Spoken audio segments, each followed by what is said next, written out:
I would like to take this opportunity to commend Infrazaman for arranging this much needed summit on sustainable infrastructure financing. I hope that this newly established entity will play an active role for the infrastructure development in Pakistan.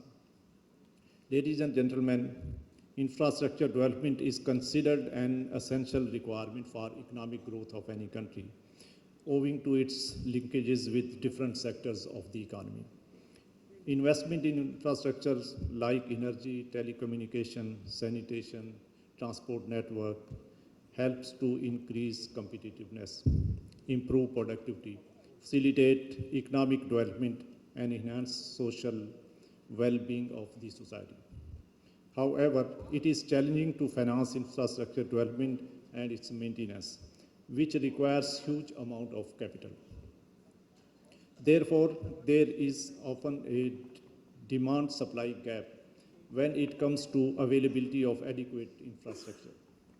Globally, around 3.6 billion people are estimated to lack access to sanitation facilities, whereas 2 billion people do not have access to safe drinking water.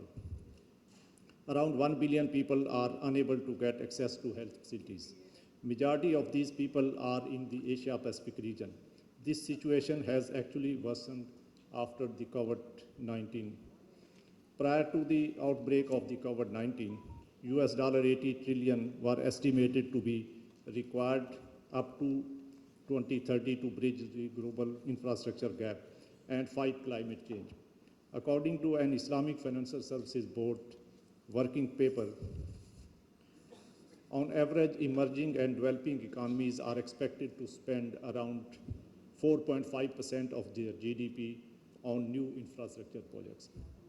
This is in addition to the estimated 2.7% of GDP spending on operations and maintenance of existing infrastructure.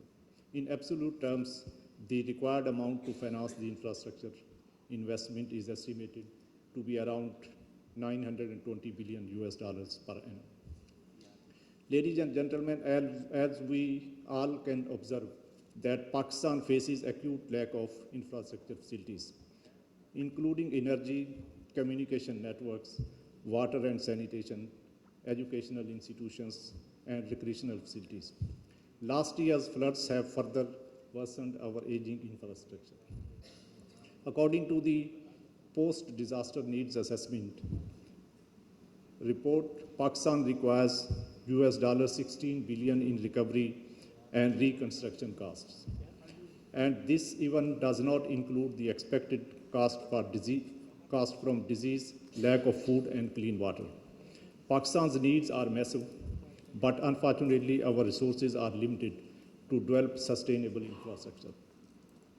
Our infrastructure spending, being at 2.1% of GDP, is among the lowest in the region and well below the required national average of 8 to 10% of GDP.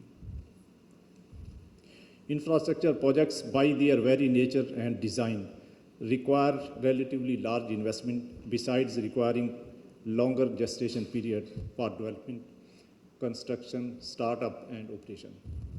Historically, infrastructure projects have been mainly in the government domain. The government has managed, financed, owned and operated these projects. However, considering the fiscal constraints, the government is now encouraging the private sector, including financial institutions, to play a greater role in building and maintaining sustainable infrastructure projects through public-private partnerships. Globally, it is evident that public-private partnerships improve the efficiency and quality of service and allow the public funds to be available for other sectors where private investment is not possible. Ladies and gentlemen, being a proactive regulator and recognizing the importance of infrastructure financing in the country, State Bank of Pakistan issued infrastructure projects financing guidelines in 2005. These guidelines were updated in 2010 to further promote infrastructure financing in the country. SBP issued prudential regulations for infrastructure financing in 2016. These regulations were developed after extensive consultations with internal as well as external stakeholders. These regulations emphasize important features of infrastructure financing, which facilitate banks and DFIs to access the cash flow generating capacity of the projects. This included the requirement of technical feasibility, comprehensive risk assessment, project insurance, technical monitoring of the project during loan tenure, and requirement of supply and offtake agreements. In Pakistan, banks and DFIs have provided major part of the credit for financing infrastructure projects in the private sector. However, given the significant demand-supply gap, where banks and DFIs needs to enhance their exposure, the role of the capital markets cannot be overemphasized. Ladies and gentlemen, now coming to sustainable aspect. Let me share with you that SBP is cognizant of Pakistan's vulnerabilities to environmental challenges, especially climate change, and how it translates into infrastructure damages in the country. The widespread flooding last year has left 1/3 of the country underwater and displaced around 33 million people. Apart from the immeasurable human tragedy, these floods had impacted the cash flow of businesses, which ultimately translate into financial risks for the banks. In this backdrop, the State Bank has already taken certain steps. For example, green banking guidelines were issued in 2017. These were aimed to reduce the vulnerabilities of banks to environmental and climate risks, and to encourage financing for transitioning to a sustainable and climate-resilient economy.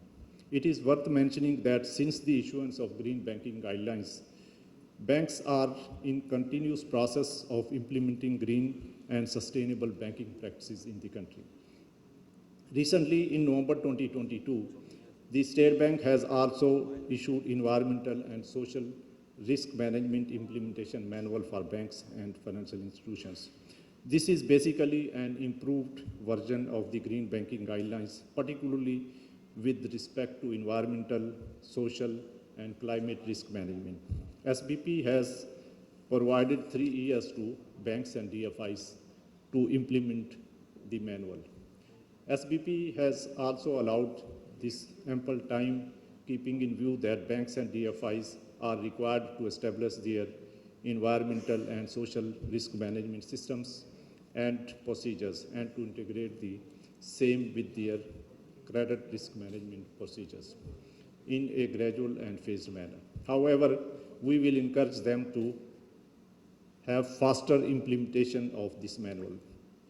Apart from regulatory interventions, the SBP has also introduced financing scheme for renewable energy, both in conventional and Sharia-compliant modes.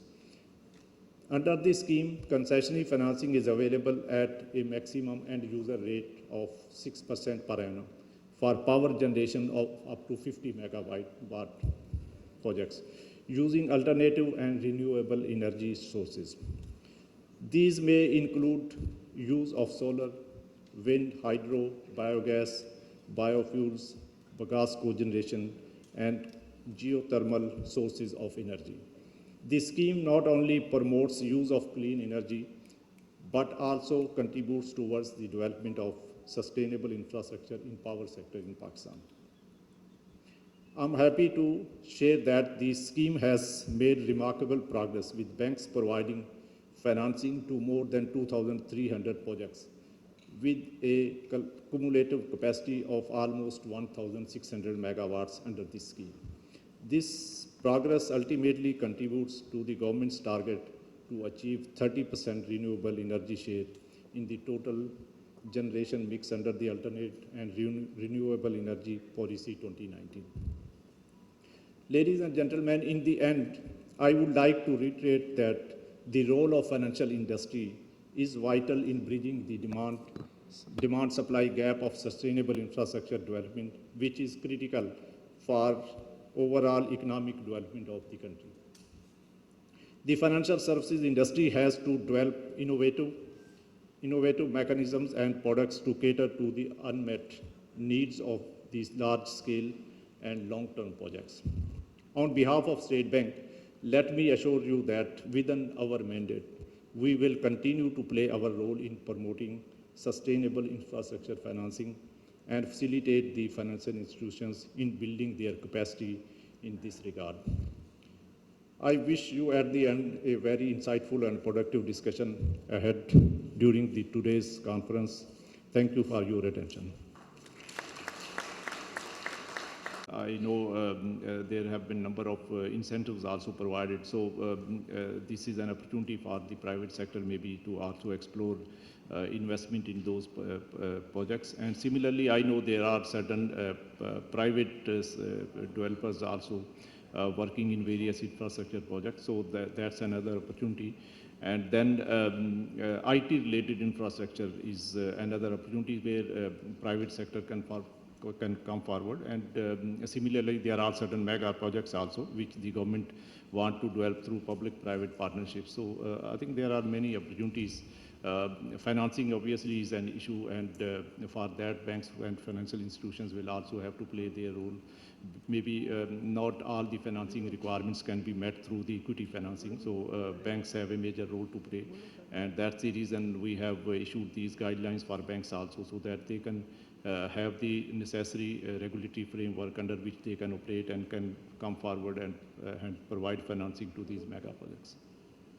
Thank you, Jamit sir. Aswar, with your former experience, one of the agenda which is part of our strategic plan on which we are working, and we will be promoting green financing during our various efforts during the next 5 years. And since unfortunately, some of our attention has recently diverted to other areas, and that's the reason work on this one has somewhat slowed down. But we will soon be out of these issues related to external side, and then we will refocus on promoting these green financing and other banking-related issues and other central banking issues which are part of our agenda for the next 5 years. So, so you will see soon we will be re-engaging banks on promoting green financing. Already we have issued certain guidelines, and we have already issued a manual for banks to implement, and then now we'll be focusing on implementation side of these guidelines and a manual, and will also be coming out some further initiatives so that we can ensure that banks are taking required actions to promote green financing in the country, because we know environmental issues are, their importance and the role which the banks can play in addressing those issues through green financing. So, so it is one of the agenda on which we will be working. lovely. That sounds